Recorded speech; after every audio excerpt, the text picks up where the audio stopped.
जब मेरी शादी हुई तो मज़े के लिए दिन रात प्यार करती थी अपने पति से। हमेशा मन करता कि उन्हीं के साथ लिपटी रहूं। उन्हें अपने बगल में देख मैं खुद के ऊपर से कंट्रोल खो देती थी। लेकिन जैसे ही 1-2 हफ्ता बीता, जो भी हमारे सामने आता एक ही बात करता, अब जल्दी से बच्चा दे दो, दूधो नहाओ, पूतो फलो। ये बात सुन सुन कर ऐसा लग रहा था मानो कि लोगों ने हमारी शादी सिर्फ इसीलिए कराई है कि उन्हें एक बच्चे की ज़रूरत है। पर मैं और मेरे पति पढ़े लिखे थे, हमें पता है बच्चे की जिम्मेदारी एक बड़ी जिम्मेदारी, इसलिए हम दोनों ने पहले ही सोच लिया था कि पहले 2 साल तो अपनी शादी का फेस एंजॉय करेंगे, उसके बाद बच्चे के बारे में सोचा जाएगा।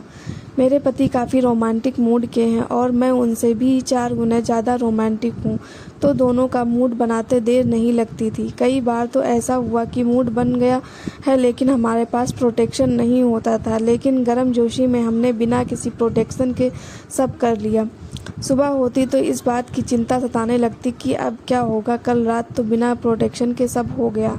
गर्भ निरोधक गोली खा ली मैंने, लेकिन हम किसी भी कीमत पर बच्चे के लिए तैयार नहीं थे। मेरी 3 सहेलियां थीं, 3 के बच्चे शादी के 1.5 साल के भीतर हो गए थे, लेकिन हमें पता था कि ज़्यादा समय तक गर्भनिरोधक गोलियां जैसे आईपिल लेना ठीक नहीं है। डॉक्टर को दिखाया तो उन्होंने प्रतिदिन खाने वाली एक दवा दे दी और बोला जब भी बच्चा करना हो इस 23 दिन पहले उस दवा को बंद कर देना।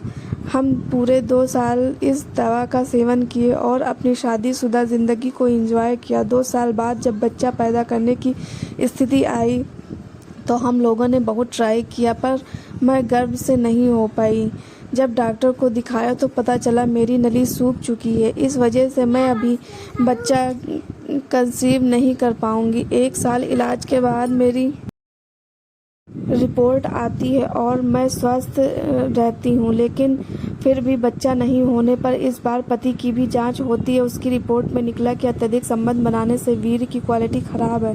फिर दोबारा उनके इलाज में 1 साल का समय चला गया। कुल मिलाकर जब हमारी उम्र थी बच्चा पैदा करने की तो पढ़े लिखे हीरो हीरोइन को देखकर हमने फैसला किया, लेकिन अब ज़रूरत है तो हर कोशिश के बाद भी मैं माँ नहीं बन पा रही हूँ। आज मुझे समझ में आ रहा है कि चंद किताब पढ़ लेने से वो ज्ञान कभी नहीं मिल सकता जो ज्ञान आपको तजुर्बा देता है। बड़े बुजुर्ग की बात मानकर अगर मैंने पहले ही बच्चा किया होता तो आज मुझे ये दिन देखना नहीं पड़ता। इसलिए हर चीज़ समय से होनी चाहिए, सबसे ज़्यादा महत्वपूर्ण है। धन्यवाद दोस्तों।